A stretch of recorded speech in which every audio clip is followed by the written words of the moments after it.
All right, so I'd like to invite Anae Jones to join me on the stage if you aren't already. Welcome, Anae. How are you? I'm great. How are you, Julie? I'm good. It's nice to see you. So Anae is a friend, a colleague, and my interviewer today for today's live recording of our very first episode of the Artist Diaries. Anae Jones is an artist here in Alberta, Canada, with a background in communications. Her first passion was writing. She focused a lot of years also on raising her family, and when she found herself at a stage where she was looking to carve out some unique stuff and time for herself, a friend invited her to a paint night. Art kind of landed in her lap, and she was hooked. Missing her arms from birth, Anae paints with her feet, showing that where there's a will, there's a way, and she's an inspiration daily to us at Mastrius. She says, painting gives me this mental release and helps me set aside some of the cares that weigh on my mind. Particularly when you have a disability, things can feel really heavy. I don't try to talk about it too often. I want to focus on what I can do. It brings me a lot of joy and satisfaction to see what I can create. As her two kids are nearly grown, Anae is part of 4 Mastrius mentorship groups, expanding what and how she paints, and works with us here at Mastrius as a navigator as well, helping create the same place of belonging for others that she found here at Mastrius. And I feel really fortunate to consider you a friend and a colleague, and I'm really glad that you agreed to interview me today. Oh, my pleasure, Julie. And I feel the same way about you. I'm so grateful to call you a friend and colleague as well. Thank you. Julie was the one that actually introduced me to Mastrius. I was looking for somewhere to learn art and improve my technical skills. And Julie just fairly kindly said, why don't you check out, it was Leveling Up then, check out Leveling Up and see. And so I'm so grateful for Julie's invitation. So I'd like to take a turn and introduce Julie. It's probably possible that this woman needs no introduction. Despite being an introvert, she's very generous with her story online and in the Mastrius community. And that's been such a great gift. And I'm looking forward to hearing more about her today.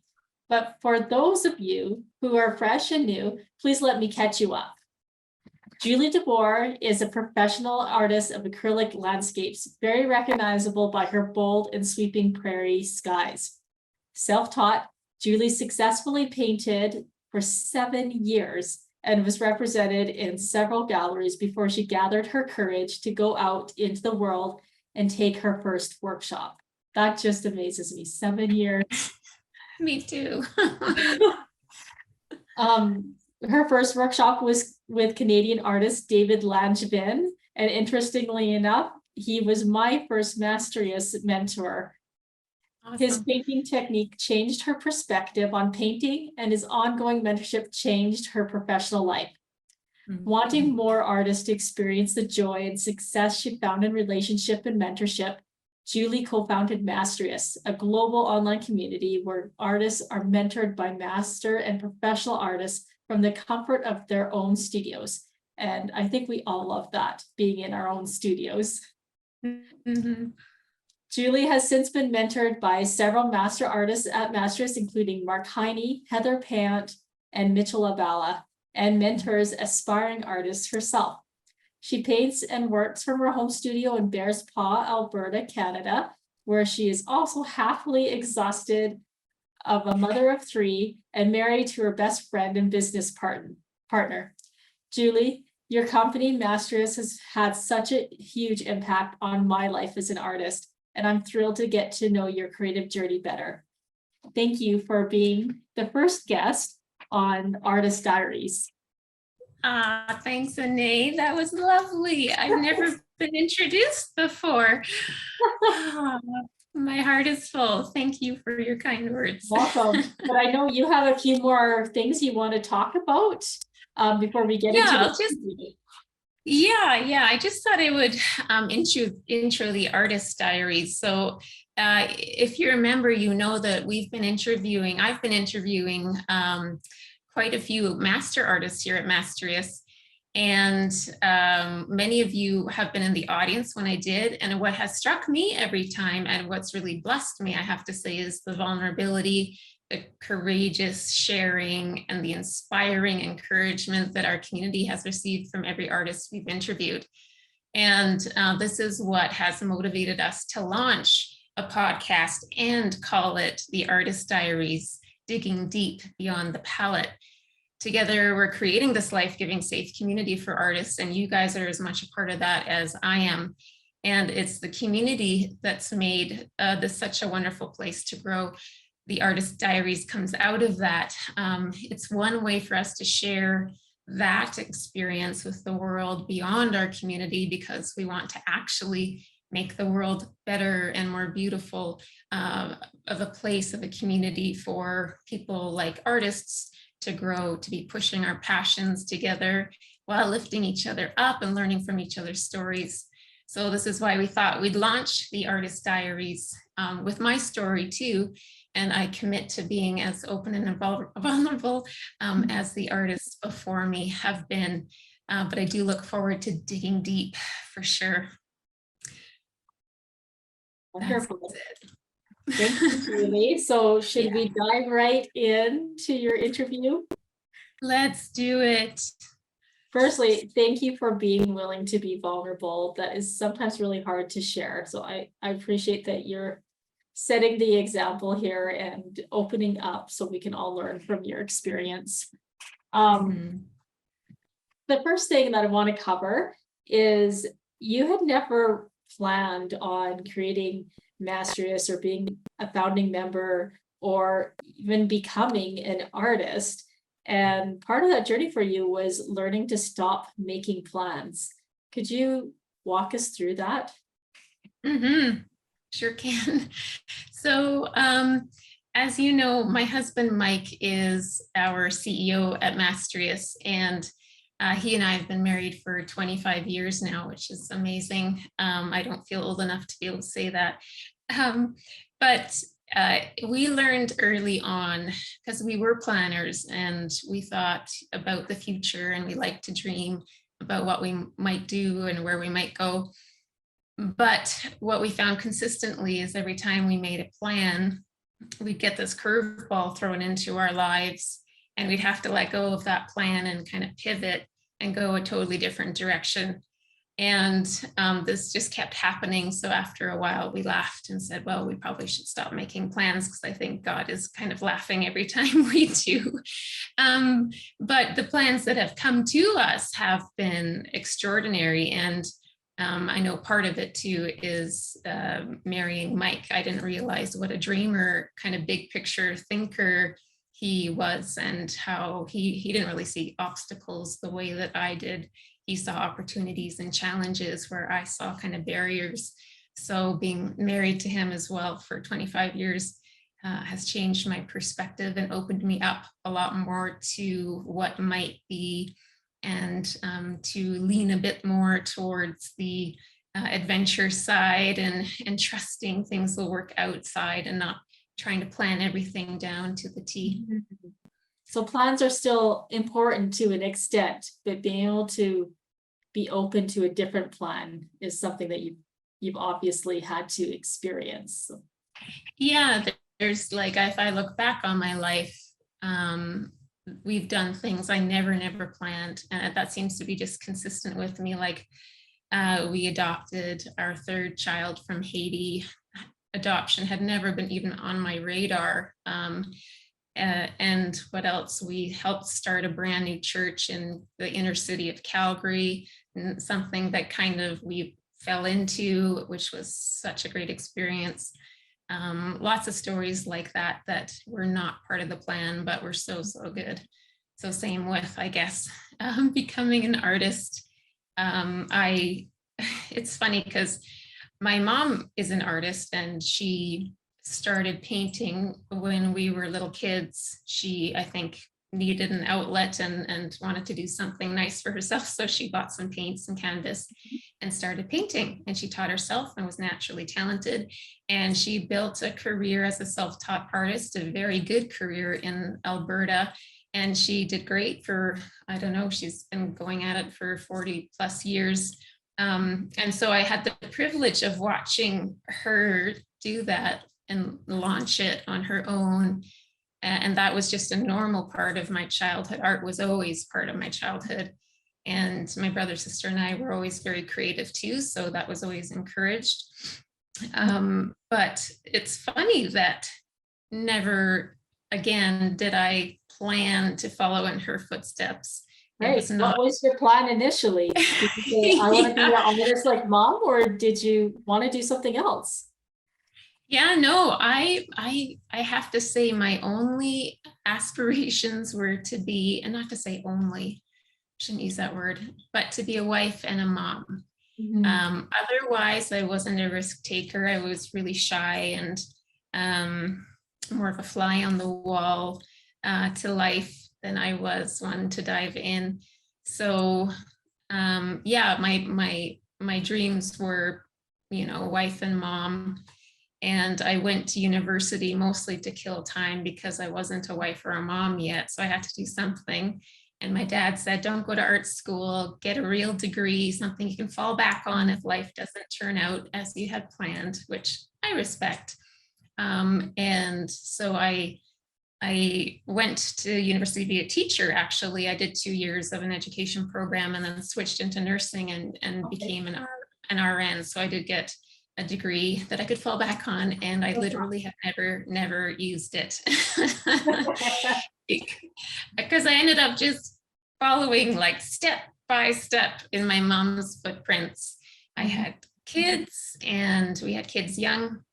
And when they were little and started going to school, I found myself bored and wanting to do something that was just for me. And I went out and bought some paints and canvases and taught myself how to paint exactly the same thing my mom did. Very different style. And of course, the journey has been different. But yeah, that's the short version, I guess. Right. And obviously becoming an artist wasn't exactly in your plans, but looking back now, how your plans changed. What are some of those lessons you learned? Yeah, that's a good question. I think a theme that I have learned, and it's something I did want to share today, is about trust. So faith is a big part of me and my story, and it touches kind of every part of my life. It's not like I go to church on Sunday and I'm a churchy church person, right? It's a faith that inspires and guides me and opens me up, is really what it does, to trust that there's a good plan for my life and that I can kind of let go and just follow and keep walking forward.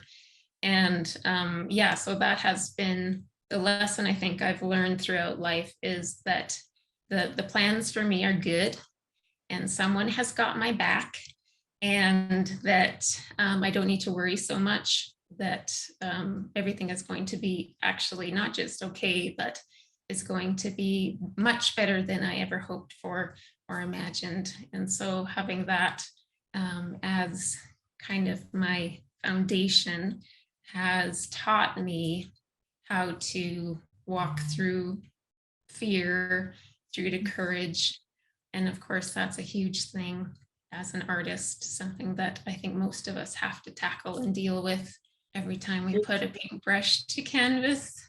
I mean, regardless of what people believe, I think that is a theme that everyone can apply to their life, thinking, you know, limiting yourself and thinking these are just my plans, and then being open to, you know, a better plan or a different plan, something that takes you where and has you do things that you never thought that you would do before. And I know I've experienced that a lot in my life, things that, like, becoming a mother for the first time, like I just knew I always wanted to be a mother, but obviously I have some physical challenges, and that was, you know, something my husband and I had to kind of face together, and, you know, and trust, and just trust that things were going to be okay, and they were.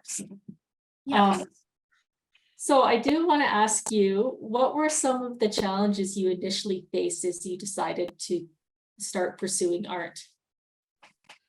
What are some of the challenges? Well, I didn't have a confidence issue as far as the painting went. Which is interesting because once you hear more of my story, I was very shy. I would say not a courageous person, very introverted. But when I started painting, when I went to the store to buy canvases, I bought the biggest ones they had. I didn't even think about small canvases. I don't know why. Maybe because I had big walls to fill. But yeah, and I bought the paint and the biggest brushes they had. And my first paintings, my first one was a 40 by 60. My second was a 36 by 36. And I just kept doing these large pieces, and they were very bold. And so it's funny looking back to see the person that was trying to come out of me and was showing up on the canvas seemed very different than the person doing the work. Yeah, so that kind of makes me giggle looking back, that now that I'm a little bit further along in life and have discovered the bold person that was hiding inside of me, the courageous person that she was trying to get out all the while. And that boldness was an asset. It really did help me, I think, get noticed early on.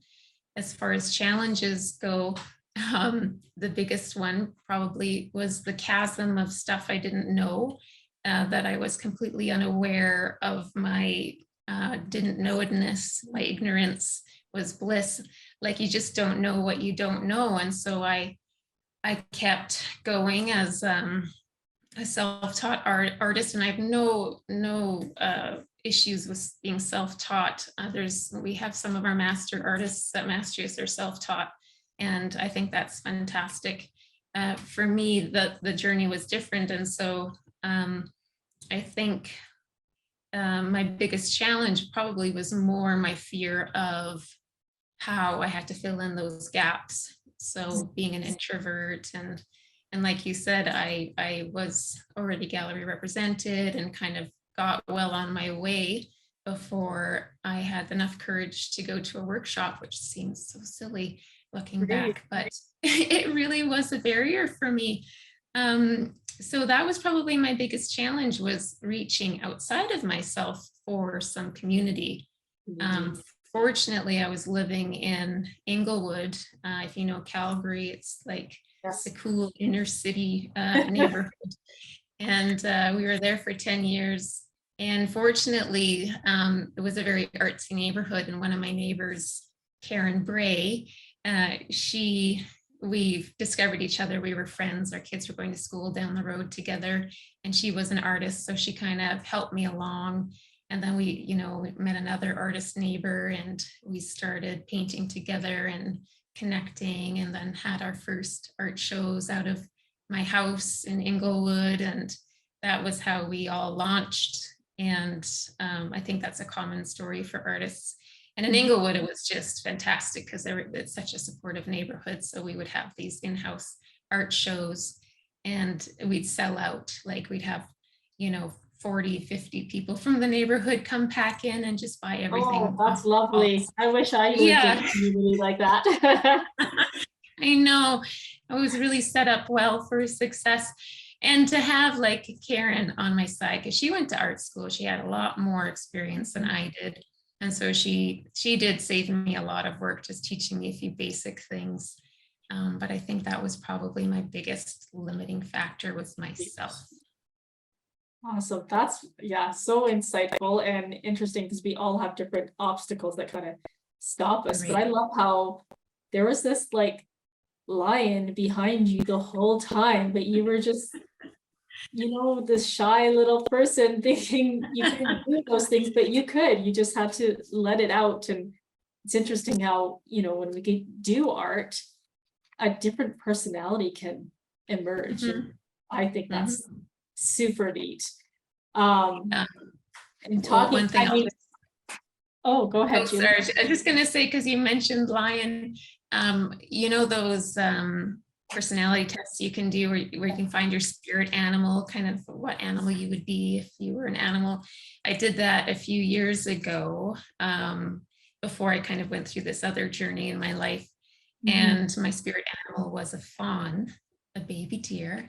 And I was like, oh yeah, that seems really like a good fit. I agreed. Yeah. And and I was like, yeah, I am a baby deer. Yeah. And so I can take care of myself and be kind to myself. But anyways, in the last 4 years, I've gone through a whole nother journey that we'll probably tackle. And I did the same sort of test afterwards. And I was a lion. And I was like, oh my, I've become something that eats fawns. But I thought it was just so become a leader. Is what yeah, thanks. Yeah, no, lions are yeah, not a fawn. So I'm still adjusting, and I think everyone around me is still adjusting to Julie a little different. Now a little more confident and much more sure and comfortable in my own skin. I love that. And I mean, a lot of that has come because you've been willing to embrace something new and embrace a different plan, which is wonderful.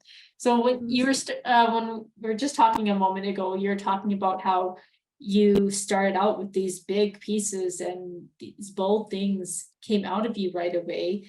I'd like you to talk a bit about finding your style. And I know you've mentioned before that you hated your style and you still struggle with it. So can you talk about that? Yeah, absolutely. And this is actually kudos to Sharon Lynn Williams, one of our masters, who kind of put the idea in my head when she heard my story about how I found my style. She's like, oh, Julie, you need to share that with our community. They need to hear that story. You should be interviewed. And then, of course, Julie gets an idea and goes, oh, well, what can we do with this? Welcome, the Artist Diaries. Yeah, so when I started painting, I think it took, I started painting, and then I painted for a couple of years, and then I started to really wrestle with my style, and that wrestling took 2 years. So I wanted to paint like the artists whose work I loved, right? And I think that most of us do. So I loved work that was much more loose and textured and more brush marks and that sort of style, like I might think of Min Ma, Connie Geertz, definitely. Anyway, so for 2 years, I worked and worked and worked to try to hone my technique or my style towards that. And for 2 years, it felt so unnatural and like I was banging my head against a wall, and it really was sucking the joy out of the experience because I could not get there. And maybe if I had persisted, maybe it would have come. But this little, tap on the shoulder, a little voice told me that maybe this isn't the way it's supposed to go. Maybe the journey isn't supposed to be hard like this. Maybe it's supposed to be very natural and life-giving and fun. So of course, I heard God challenge me and say, what are you doing? You've already got everything you need. You just need to let it out. It's already there. Just let it out. And so I decided one day that I would stop doing what I was doing. I would just put paint on my brush and I would just see what my body did with it, literally with my hand holding the brush, what my arm would do and what came naturally out of me. And then I would just chase that. I would just really, really pursue it. And sure enough, what I was doing with this more marking and blotchy work started to come out and sweep, and I couldn't thin out my paints enough to chase down what was coming out of me. And so that's where it came out of. And as I pursued that, that's when I got gallery representation, like almost immediately. yeah, from a big gallery in a really great spot. They said, oh, they saw this one painting that really demonstrated what I was up to. And they said, oh, I could sell 10 of those. Can you start in 6 weeks and have 8 paintings ready? And that was kind of the start of that journey. Can you talk a bit about what is it like to approach a gallery? I mean, that's something that's on my list of things to do, and I haven't done it yet. So do you have any advice for us people who are the cute little mice here and afraid? Yeah, to sure. approach a gallery? What do you need to know? Yeah, what do you need to know? I feel like things have changed too in the last 10 years or so. Okay. The first 2 galleries I got into, I walked in the door and introduced myself. And I don't know that that works in every gallery. I've heard that some galleries don't like that. Okay. And you have to check on a gallery's website and see kind of what their process is. Sometimes you can submit directly and they let you know. We review every quarter and we'll let you know if we want to talk to you. But yeah, the first 2 I went into, I just introduced myself and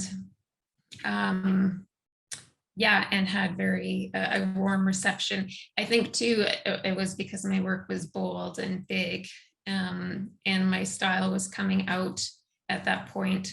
So yeah, I don't know. Even now, I don't feel like I'd walk into a gallery and introduce myself if I wanted representation there. I think I'd start doing what our masters have said and start going to shows at that gallery and meeting artists when they're there doing a show and trying to be part of that network and be part of the community. And I mean, what the first 2 galleries I got in that way, and since then they reach out to me, which is of course much easier and more comfortable for me.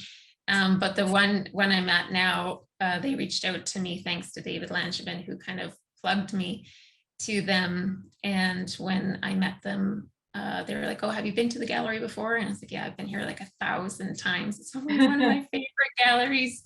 And they said, oh, why didn't you say hello? Like, oh, because you wouldn't like that, would you? Do you really want artists to come? So I don't know.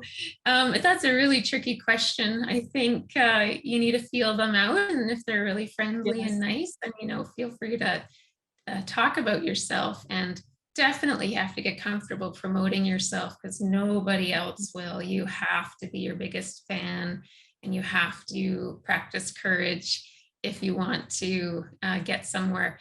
That said, you don't have to work with galleries anymore, right? Like you can make it without too. So for the introverts out there.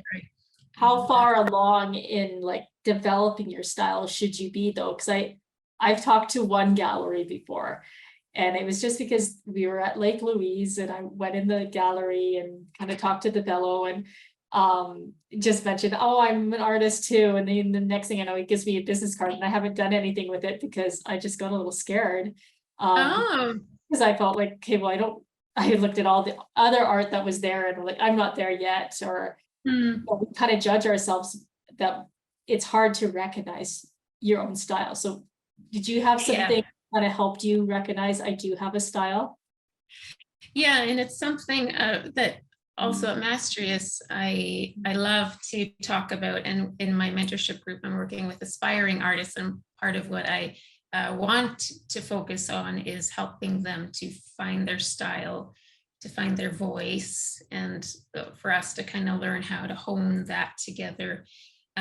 Because I'm going to rabbit trail here, because learning from someone who's walked the road before you, someone who's has a solid style and technique and is a master or professional artist like myself, the best way to learn is to copy, right? Is if you're going to learn my technique, you're probably going to paint like me or do a painting of mine using my technique, that sort of thing. But then the idea is not to stay there. Then the idea is to take the technique you've learned and to apply it to your style and to incorporate it. Yeah, to incorporate it in what you're already doing. Because there's no point, like if you learn to paint my way, that's boring because there's already a Julie deBoer, but you have something unique in you that is going to be like one of a kind, right? There is no other N.A. Jones in the world, and no one's going to put paint down like you do, Right. or have the vision of for your composition and your colors that you do. So yeah, so that is something I appreciate is tricky at Mastrius, because we're very purposefully copying and learning from our mentors. Anyways, but that's kind of the idea, is push through. Yeah, I didn't. Through the same process yourself. I mean, you were trying to paint like other people for a time until you stopped fighting it and just let the paint come out the way it wanted to come out through your fingers, which I just love. Yeah. And another thing is, if you feel like you don't have a style, go to your friend or your neighbor or whomever has been watching you paint or buying your artwork and say, hey, do you see my style? Like, if my painting was in the middle of a gallery with a bunch of other artists, would you be able to pick out which one is mine? And I bet you 100% that they're going to say, oh yeah, I definitely would pick yours out because you have a style. So I think artists in general can't see it. Other people see it first, and then the other people teach them what their style is, and then we start to see what it is. So yeah, definitely be. It's like the same thing when, you know, someone says, oh, your kids look just like you, and you're like, I don't see it at all. Yeah. Well, and to finish that, sorry, that one thought too, is I hated my style when I embraced it, right? Yes. You mentioned that. I did not like it. And for years I did not like it, but everyone else really responded to it. And it was authentically how it was coming out of me. So it took years more to let go of, I guess, that whole expectation part of what my work might look like. That took a long time. And now I love it, and I understand it's unique. And I don't always love the paintings I produce, but I appreciate the way I'm able to put paint down, and that it is unique, and that I'm growing that, and I'm trying to make it more and more what I love. Oh, I love to hear that. And that you've learned to love your style, because it is a really beautiful style, Julie. It's so unique. I've not seen anything like it before. So thank you. Lovely. It was hard one. But that really leads us into our next conversation, is you had to have a lot of courage to get yourself there and to accept a style that maybe you weren't sure you wanted to have, but that you knew was true to yourself. Can you talk about the struggle of being authentic versus having the courage to put your work out there to be judged? Because obviously, if you're feeling kind of like nervous about, I don't love this style, that can kind of feed into that fear of putting your work out there in the first place. Yeah, absolutely. And if you've known me for more than 5 minutes, you've probably heard me say that I think artists are the most courageous people on the planet, because the world demands us to be authentic, right?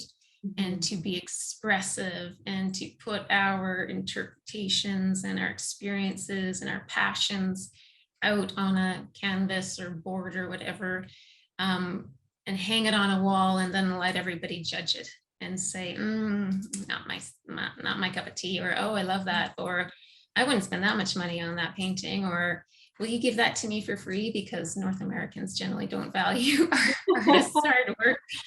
But I think, yeah, it takes a ton of courage to do that, to be authentic, right? And I'm still on that journey, totally still. I have not arrived there. I look at other artists like Ardith Goodwin and Jean Peterson, and those whose artwork is very expressive and unapologetic. And I love it. And the message I keep hearing from them, which is what I'm trying to practice and understand and really accept, is that if you don't put out what's in your heart, kind of the stuff that's bubbling out of you, that you'll never really be a happy artist, and you probably won't be that successful. So it's not until you really are honest in that process that those things will come. And I really struggle with that, but it's something I'm definitely chasing down now. I'm working with Melissa Galazzi is my new mentor at Mastrius. That's exciting. I know, she's an abstract artist and she's just gonna kick my butt. I'm so excited. Yes, I started with a abstract artist earlier this year too, and that's not what I paint at all, but it gifted me with something else in my art that I needed, which is so good. Tell me more about that. I want to hear more about that. Well, I think one thing, like, I would really like to pursue it, but I don't want to like let go of. I like to be a little more tight and representational in my work, but that abstractions allowed me to just play and like let. It's neat how when Pam Beer was telling me there should be emotions in your work and it should be like representing how you're feeling, I wasn't sure really got that, and I'm like, well, how do you paint a mood, and how do you paint how you're feeling? And we came back from holidays and it was right before the Mastrius art show, and I was so stressed out, and I did another take on my abstract series that we were working on, and they came out really cluttered and way too busier than I wanted to. But I wasn't like upset that had happened, because I realized it was like how I was feeling inside. I was feeling everything was feeling really cluttered and crazy in my life. And so it was, I like abstraction for the release that it gives me, and just the freeness of it, I guess. So oh, that's brilliant. That's brilliant. Well, you'll have a great time learning abstraction, Julie. Well, I don't even know if she's going to make us paint abstractly, but she's definitely going to make us dig deeper, right? And to really find out why we're doing what we do.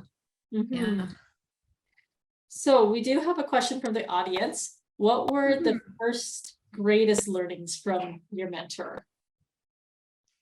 Okay. Probably at the beginning, it was more the technical piece, right? The learning compositional elements, like I'm a nut bar for contrast. I want to contrast everything, whether it's the value full, 0 to 10. I love to have in every painting, warm, cool, contrast, hard lines and soft blending. You name it, I that's what I'm looking for. But I didn't really know that that's what I was doing. So my first learnings were figuring out, that's why I do it that way. Because most artists, I think, innately have some natural skill. And then once I learned that, then I was able to kind of learn the new things that I hadn't done yet, which was more so composition as far as how you lay out a painting, and about where you put your points of interest. And then with my flowy style, I got really excited about using that to control a viewer's eye, like to draw them through the painting the way I wanted them to experience it. And so I'm really intentional about that stuff now. But I'd say, the first things I learned were understanding why I was doing things a certain, or why I was craving, or why I kept repeating certain elements. And then once I figured that out, I could apply it in different ways that were more useful. For sure. That's awesome. I can really relate to that, because when I started my first Mastrius session, I had no idea what an underpainting was or what any art terms were. And now I can't unknow what I know now. And I mean, I think that causes us to look at our work differently, as I'm sure you look at your work differently than you did 7 years ago. And maybe that was part of you learning to love your style too, is that you couldn't unknow what you knew. Yeah, that's true. Once you gain information, good luck being ignorant again. It's true. And I always joke with my husband, we're driving places and I'm seeing all these like colors and stuff. My art brain can't shut off. I think about like hidden, like I think about lost edges and colors and how to like make those things seem farther away. And it's such a gift. It really is. Yeah, you really do see the world differently. Absolutely.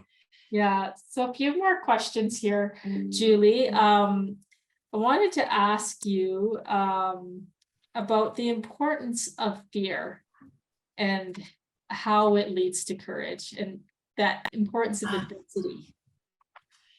Yeah, it wasn't that long ago, so I'm a late bloomer, I think, but what I learned just a few years ago that was such a game changer for me was learning what fear really was. Before I knew, I found fear to be embarrassing, kind of like I was a little bit ashamed of myself that I was so afraid of so much. Um, and then I don't know who said it or where I read it, but that fear actually can't exist without courage being present, and vice versa. So you can't have courage unless you are afraid, right? Right. Courage just doesn't exist unless there is fear. And so then I looked at my life and like, well, I'm afraid of almost everything. And then I realized that, oh, that's because I'm walking through it, not running away from it, not, saying, no, I'm not going to do that, and closing the door. It was because I was staying there in it or walking through it. And so I learned that I'm experiencing so much fear because I'm really trying to be courageous. Right. And once I flipped that coin, wow, did fear lose its power, that negative power.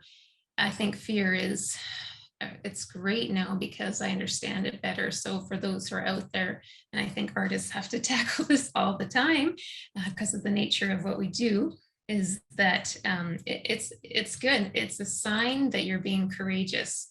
Let that be a crown on your head that you are standing in courage, or you're walking through fear courageously. So and really a sign of growth.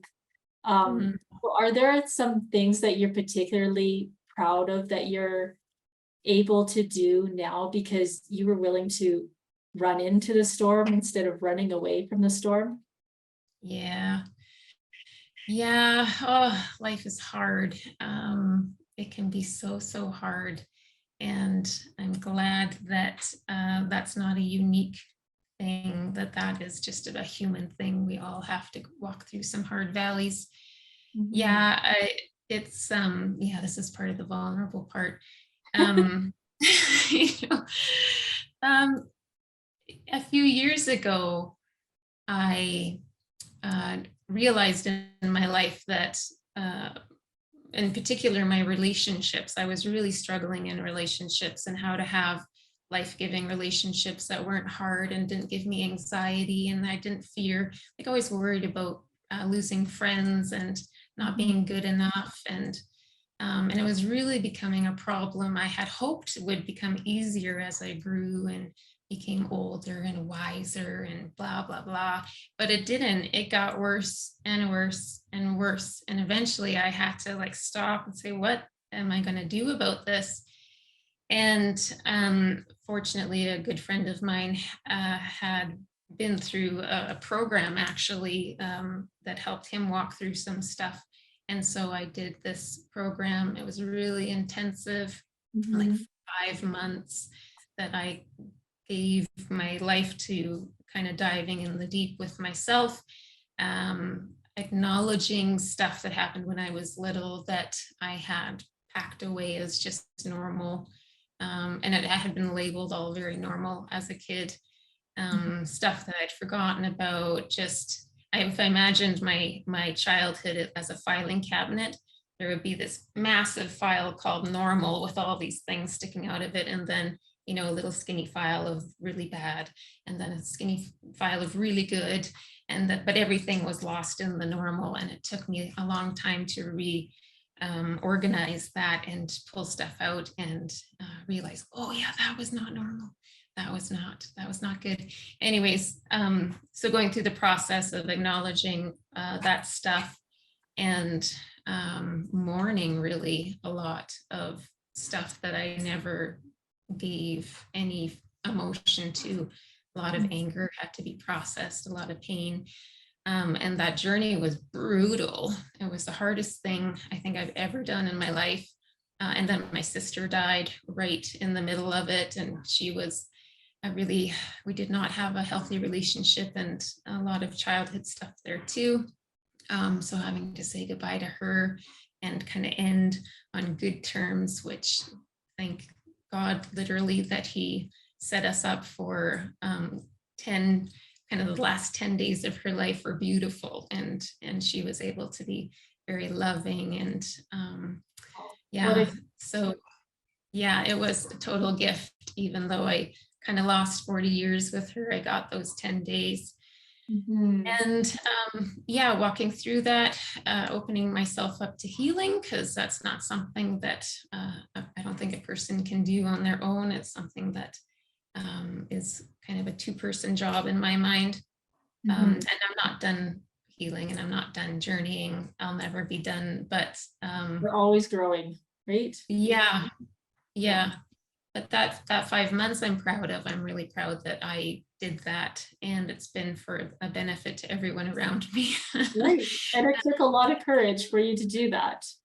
Yeah, I can't imagine if I didn't, the mess that my life might be. But I guess the what's cool looking back, and this is something I'd encourage people to do, is stop and look back once in a while and see what you've done, and see what you've walked through, and see how it's changed you and grown you.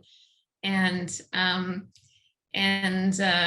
it wasn't until I had been through that process and I came out more like a lion than a fawn that Mastrius, kind of God put that in front of Mike and I was able to launch it with my network across Canada of artists that I never would have done that in a million years. Never. If you told me 4 years ago that I would be here in this moment, I would have laughed and said, no, you obviously don't know me very well. And so yeah, like, what a huge gift. And yeah, I'm really glad that I did that hard walk, and happy to be here. I'm glad you did too, Julie, because you've changed so many people's lives through Mastrius, mine included. I can't even imagine my life without it now. And I always tell people, like, I came to learn from the masters because I want to get better at painting, and had different things happen in my life. Same thing. A couple of years ago, if you'd asked me, what do you want to do? I would never have said, I want to be an artist. Yeah, here you are. Yeah, and I came and realized I needed this community, which you guys have done such a beautiful job in creating. So well, I'm going to point that back though, because I think that's been a community effort. I think that Mike and I and our team have provided the opportunity and the place, and then you all came and made it this amazing, safe, life-giving place where we hear so often, I came for the mentor, and then I found this community, and I'm here, and this is where I'm staying. So that, yeah, I've learned as much from the community for sure as anyone else. Oh, that's beautiful. It's always great to be part of an organization that's artists helping artists, and I just love that. We do have a lot of questions coming in, Julie. Sure, I'll stop talking. Yeah, one was, what was the name of the program that you took? It's kind of, I don't even know if it exists anymore. It's a Christian program called Journey Canada, and it just helps people walk through kind of brokenness in general in relationships and that sort of thing. Right. And did you find, I mean, going through something like that obviously has informed your art in a new way. How do you think that informed your art positively? Did it change something for you? Yeah, I think that I'm owning it more instead of resisting it. I feel like I feel more of this relief, like, oh, now I can finally just be the person that has always been trying to come out of me, that lion more type person, kind lion, is good, and don't hold her back. Don't, like, the pendulum can swing, right? So I have to be careful of the pendulum swinging to the other end and being aggressive and too forceful or whatever. but to embrace that person inside of me who is, good and courageous and in process, right? I have not arrived, and that's kind of the whole point, is that we're in that space. We're not always trying to be down the road. We don't always want to be looking back and remembering about all the stuff, but to just be in the moment. And I might be dead tomorrow, so I'm going to just enjoy as much as I can today. And every day I have to remind myself of that, because it's not my wiring. It's not my wiring. Mm-hmm. Yes, live in the moment, and that can be really difficult. We do have a question. Did you find it hard to call yourself an artist as opposed to just trying to paint? Yeah, and I might speak to imposter syndrome here, because I hear that too about, oh, I can't even call myself an artist yet, from our artists who are creating beautiful work. Yeah, definitely wearing that hat, saying that I am an artist, like that's a statement. That is, you're labeling yourself, and it's good. And yeah, that definitely was a step. I think professional artist, when I tried throwing that word in there, oh, that was tough. That took a long time. And imposter syndrome, we talk a lot about at Mastrius. And what I've learned is that everyone pretty well has it. And so we don't need to feel bad about it. Don't feel ashamed about it. Don't be embarrassed about it. It's a tool. I'm certain it's just a tool that we use to practice putting on a new hat, and to practice and to practice and to practice until that darn hat feels good. And I wear it every day without even thinking now. So fake it till you make it, right? That's been like my life's motto. And I don't feel bad about it, because that's the only way I can train myself to put on, a new shoes, or a new hat, or a new career. You say it enough until you believe it, right? Yeah. It's just like love. Love isn't really a feeling. It's something that you have to choose and to do and to practice. And if you do that enough, your heart will follow. And I feel the same as with imposter syndrome. Something similar is happening there. Yes, lots of us struggle with that imposter syndrome. So I'm glad that you brought that up. Couple more questions, because I can't believe we're almost to the hour, Julie. Where did this go? So we have a question. Do you feel pressure to stick to a certain style now that you've had success as an artist, or are you able to still take risks in your work? Yeah, that's a fair question. I definitely have a hard time continuing to push it and to try new things. I would say, pigeonholed early on, because the galleries that launched me said, yeah, but we only want prairie artwork. So I don't want to see any of this other stuff you're doing. And I was like, well, for me, being an artist meant being galleries represented. I didn't really, because that's the way my mom went. I never really saw it in another way. I didn't know there was a different way of doing it. So I knowingly allowed myself to be pigeonholed, and I accepted that. And yeah, so it's been hard to break out of that. Working with Mitchell Albala, he really pushed me there. And so I've started doing not so much of the sky, more of the land. And now I know that Melissa Galassi is going to push me some more. I don't give myself a ton of time to play and experiment, but I'm definitely aware of my growing edges now, thanks to mentorship. And I am pursuing those and pushing those and trying to honor kind of the stuff in me that's bubbling up as I consider which way to take my work. Right. I love that. And not letting it all boil over, because sometimes we can just keep on dreaming so big that we don't get anything done because we can't contain it, right? Yeah. So another couple little questions here. Well, not little questions, but quick questions. Julie, where do you see yourself in 10 years from now? I resist making plans, but I dream of teaching in like Italy, or so many of our masters, when I'm on a call with them, they're in an airport because they're traveling between workshops in some glorious country and workshops in some other glorious country. So I dream of that one day. But yeah, we have big plans for Mastrius, and my plan is always to balance my art career with whatever other thing we have going on. And of course, you're a mentor now at Mastrius, and your group is full. So certainly members who want to join your group can get added to that wait list. Our last question of the night, Julie, what does arrived look like for you? Honestly, arrived for me is heaven. It's not in this life. I can't imagine ever thinking I've arrived. And I think you almost lose out when you feel like you do, because then you just stop looking and growing and exploring.